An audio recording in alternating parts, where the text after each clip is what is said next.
नमस्कार दोस्तों राहुल गांधी नेता विपक्ष हैं, लेकिन राहुल गांधी ने भारतीय जनता पार्टी को बेचैन कर दिया है। राहुल गांधी अपनी पार्टी को मजबूत करें, ये बात समझ में आती है। कांग्रेस का प्रचार करें, कांग्रेस के लिए पूरे देश में घूमें, ये बात भी समझ में आती है। लेकिन राहुल गांधी कुछ ऐसा कर देते हैं जिसकी वजह से भारतीय जनता पार्टी के खेमे में खलबली मच जाती है।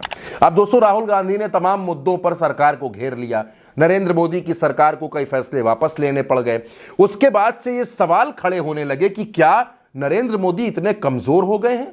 नरेंद्र मोदी इतने कमजोर हैं कि वो राहुल गांधी का जवाब नहीं दे पा रहे? क्योंकि राहुल गांधी ने कहा था कि आप लिख कर ले लो, नरेंद्र मोदी मेरा सामना नहीं कर सकते, वो मेरे सामने सदन में नहीं आएंगे। आपके प्रधानमंत्री की कॉन्फिडेंस को हमने उड़ा दिया। मतलब आपके प्रधानमंत्री भाषण में आ ही नहीं पा रहे।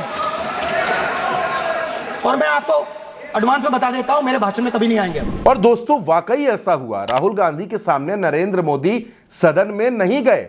और अब तो राहुल गांधी एक और बात कह रहे हैं, वो कह रहे हैं कि जातिगत जनगणना होगी, ये भी लिख के रख लो, क्योंकि ये मेरे लिए राजनीति नहीं, मेरा मिशन है। और ये प्रधानमंत्री नहीं करेंगे तो दूसरा प्रधानमंत्री करेगा। आप लिख लो, अगर कोई सोचे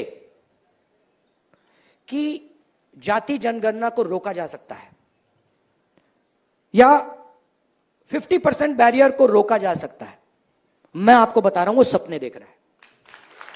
ये होगा ही होगा, इसको रोका नहीं जा सकता है। ना जाति जनगणना रोकेगा, ना सोशो इकोनॉमिक सर्वे रोकेगा, ना इंस्टीट्यूशनल सर्वे रोकेगा, ना 50% का बैरियर रहेगा। ये तीन सारे के सारे उड़ेंगे, क्योंकि हिंदुस्तान की जनता ने ये मन बना लिया है।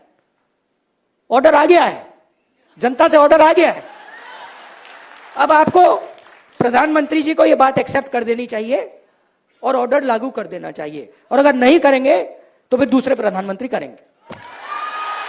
तो क्या वाकई इस देश में प्रधानमंत्री बदलने वाला है? भारतीय जनता पार्टी में अंदर अंदर कोई हलचल है क्या? अब हलचल है या नहीं है दोस्तों, लेकिन रेस जबरदस्त है। अब आप पूछेंगे कि कैसी रेस है? दरअसल रेस है प्रधानमंत्री को रिप्लेस करने की।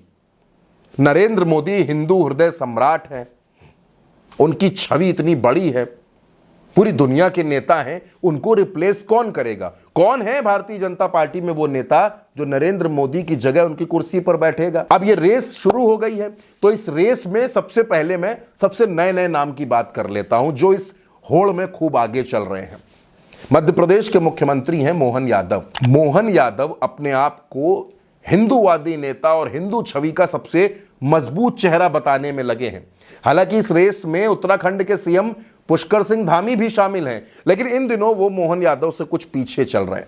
मोहन यादव एक कार्यक्रम में पहुंचे थे, वहां उन्होंने साफ साफ बता दिया, अब मध्य प्रदेश में मुस्लिम रहते हो ना रहते हो, देश में रहते हो ना रहते हो, कहीं भी कोई भी आंकड़ा हो, लेकिन मोहन यादव ने एक बात कह दी कि अगर हिंदुस्तान में रहना है तो राम और कृष्ण की जय तो कहना पड़ेगा। राम और कृष्ण की जय कहने में किसी को कोई परेशानी नहीं है, वो ईश्वर हैं, वो भगवान हैं, हर व्यक्ति की उनके साथ आस्था है।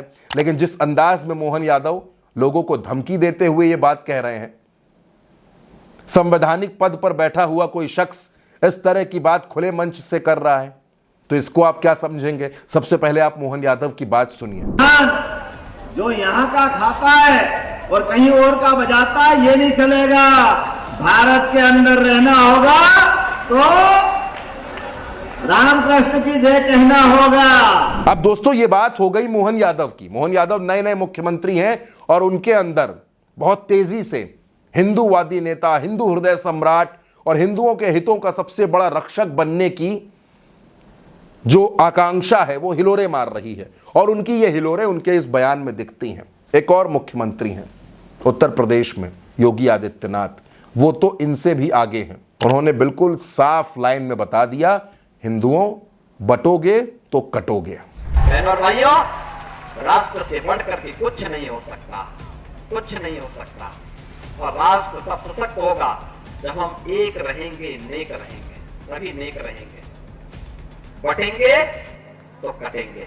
ये बयान जो योगी आदित्यनाथ ने दिया, जो बयान मैंने आपको सुनवाया, इस बयान को एक बार फिर से सुन लीजिए। बहनों और भाइयों, राष्ट्र से बढ़कर के कुछ नहीं हो सकता, कुछ नहीं हो सकता। और राष्ट्र तब सशक्त होगा जब हम एक रहेंगे, नेक रहेंगे, तभी नेक रहेंगे।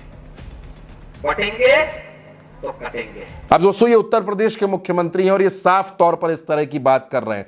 और जो रेस है प्रधानमंत्री बनने की, उसमें सबसे आगे अगर कोई है तो योगी आदित्यनाथ ही बताए जाते हैं। और कहा यह भी जाता है कि संघ भी इनके साथ खड़ा हुआ है। एक और नेता है, इन दिनों झारखंड में बड़े सक्रिय हैं, चंपाई सोरेन को तोड़कर भाजपा में ला रहे हैं, हिमंता बिस्वा शर्मा, असम के मुख्यमंत्री। वो तो अपने बयानों के लिए दोस्तों हमेशा चर्चित रहे।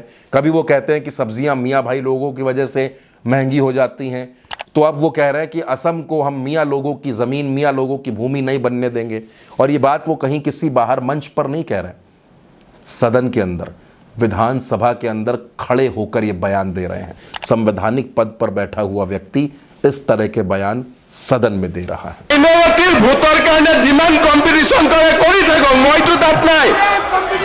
अच्छा, अब दोस्तों मैंने आपको ये तमाम बयान सुनवा दिए, 3 नेता, 3 अलग अलग राज्य, और बयान लगभग एक जैसे, एक तरह के।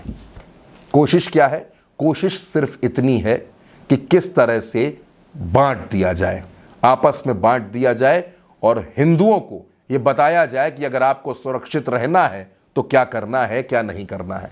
बहरहाल इसकी जरूरत क्यों पड़ी दोस्तों? आखिर अचानक लोकसभा चुनाव खत्म हो गया है, 2029 में चुनाव होना है, इसकी जरूरत क्या है? क्या हरियाणा, महाराष्ट्र, जम्मू कश्मीर, झारखंड, ये राज्य और इनमें होने वाला चुनाव भारतीय जनता पार्टी को डराने लगा है? उसको लगने लगा है कि अगर नतीजा 4 जून जैसा हो गया तो क्या होगा? क्या इसीलिए माहौल बनाने की कोशिश हो रही है?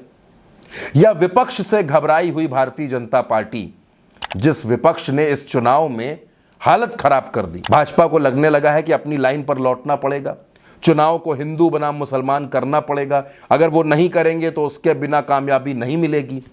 इसी वजह से भारतीय जनता पार्टी में यह होड़ मच गई है। और इस होड़ में दोस्तों कम लोग नहीं हैं जो इस तरह के विवादित बयान दे रहे हैं। इसमें एक नई नवेली सांसद भी हैं, कंगना रनौत, उनका भी नाम है। हालांकि भारतीय जनता पार्टी ने उनसे पल्ला झाड़ लिया है और ये कह दिया है कि थोड़ा सा कम बोलिए, संभल के बोलिए, और जरूरी ना हो तो मत बोलिए। यानी बीजेपी में जो रेस चल रही है बयानों की, बयान बहादुर बनने की, उस रेस में हर कोई दौड़ रहा है।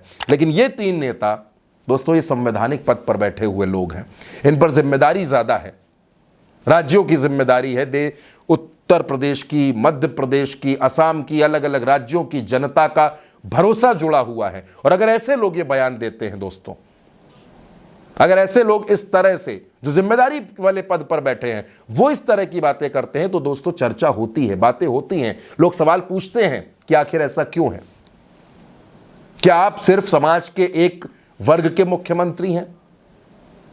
क्या आप सिर्फ उनके लिए काम करेंगे?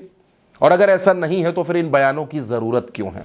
क्या इन बयानों की जरूरत सिर्फ इसलिए है क्योंकि हर किसी को यह लग रहा है कि नरेंद्र मोदी 75 बरस के होने वाले हैं और भारतीय जनता पार्टी और संघ मिलकर नरेंद्र मोदी के बाद किसी हिंदू हृदय सम्राट नेता को ही प्रधानमंत्री की कुर्सी देगा? तो बड़ा नेता कौन है, बड़ा हितैषी कौन है, उसी को कुर्सी मिलेगी। उसी रेस में ये नेता दौड़ रहे हैं। दोस्तों इस खबर पर आपकी जो भी राय हो, अपनी राय हमें कमेंट सेक्शन में जरूर बताइएगा और उल्टा चश्मा यूसी को सब्सक्राइब करना बिल्कुल मत भूलिएगा।